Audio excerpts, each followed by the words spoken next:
Thank you for taking the time to do Westfield Primary School's Safeguarding and Child Protection training.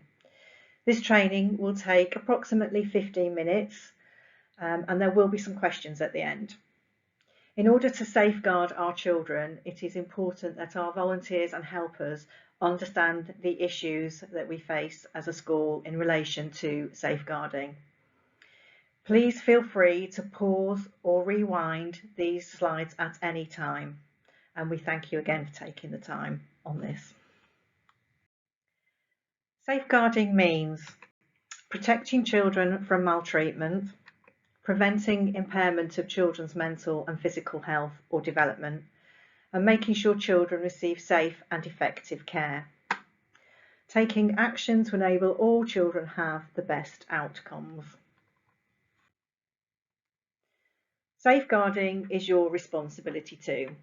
It's everybody's responsibility. So as the pieces of the jigsaw show, we've got their midday supervisors, cleaning staff, teachers, volunteers. Everybody contributes to the safeguarding working in a school. And it's important that we all work together to safeguard the children.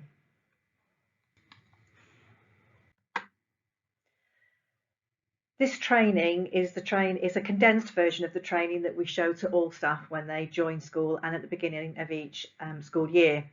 So as it says here, the role of the school staff. So staff are the people that can identify these concerns early, which prevent concerns from escalating. All staff must provide a safe environment for children and should be prepared to identify children who need early help. It's vital that any staff member who has a concern should follow the school's safeguarding policy and any referral processes, as well as supporting social workers and other agencies following a referral. All schools must have a designated safeguarding lead, the DSL. Deputy designated safeguarding leads, DDSLs, and other members of the senior leadership team and/or pastoral teams can also offer support with regards to safeguarding children. The DSL provides support to staff and liaises with other services regarding the children. A DSL also has a more complete picture and can therefore respond more appropriately to safeguarding concerns. So who are our safeguarding leads?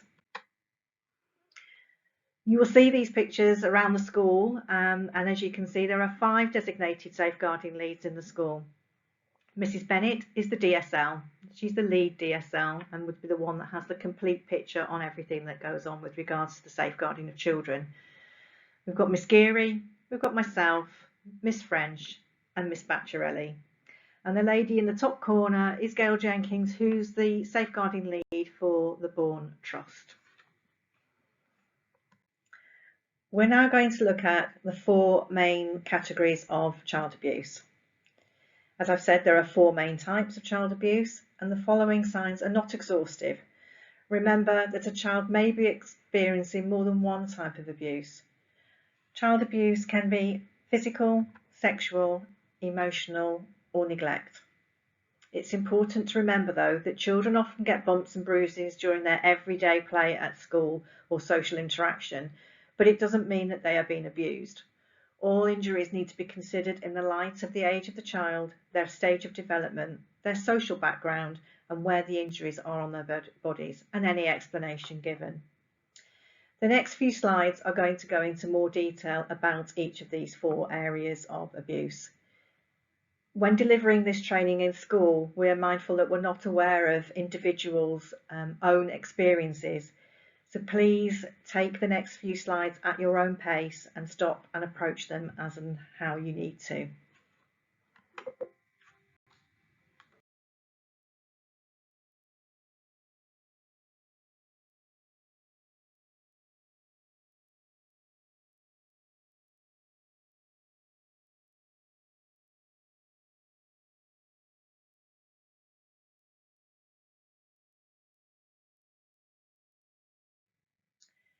Now that we have seen that everyone has a role to play, we must always act on concerns. We're going to look at the common signs that should always be a cause for concern. Difficulty concentrating and not doing as well at school. Becoming withdrawn. Mood or behaviour changes. Tiredness.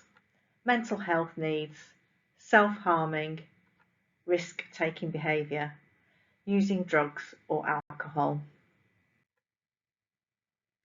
So just to recap what we've looked at already, these are the key points about how safeguarding is at the heart of what we do in school. Safeguarding means making sure children grow up safe, happy and healthy.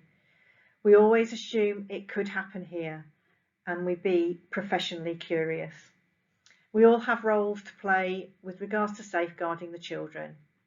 We're alert to changes in a child, and all children are vulnerable, but some are more vulnerable than others. The safeguarding team are here to listen to any concerns that you might have.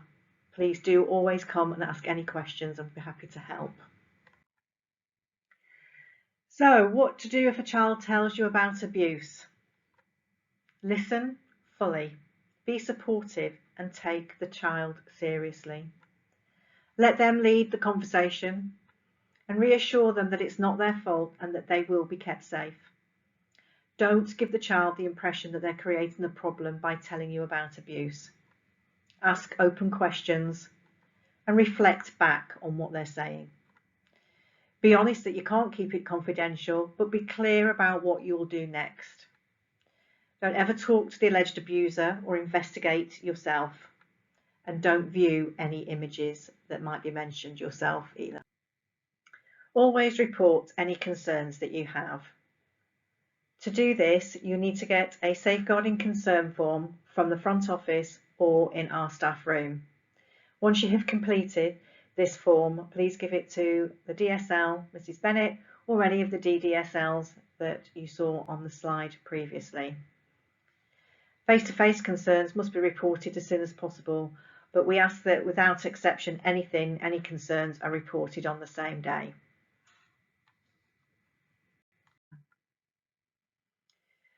So if something is disclosed to you, how do we go about writing a robust safeguarding report? You need to think about who, what, where and when. Include as much detail as possible, including the child's own words. Stick to the facts and make the report as soon as possible. Sharing concerns about any other members of staff. If you have concerns about a member of staff or volunteer, speak to the head teacher, Mrs. Bennett. If your concern was about the head teacher, you speak to the Chair of Governors, Dan Sims, and his email address is here on the slide. If there's a conflict of interest in reporting to the head teacher, then you can report directly to the local authority designated safeguarding officer, and again their information is below. We hope that no one ever has to do this, but it's remembering, think the unthinkable, things do happen and may happen here. Act on nagging doubts too. So when things happen, sometimes we question whether we've heard correctly and whether we actually need to report things.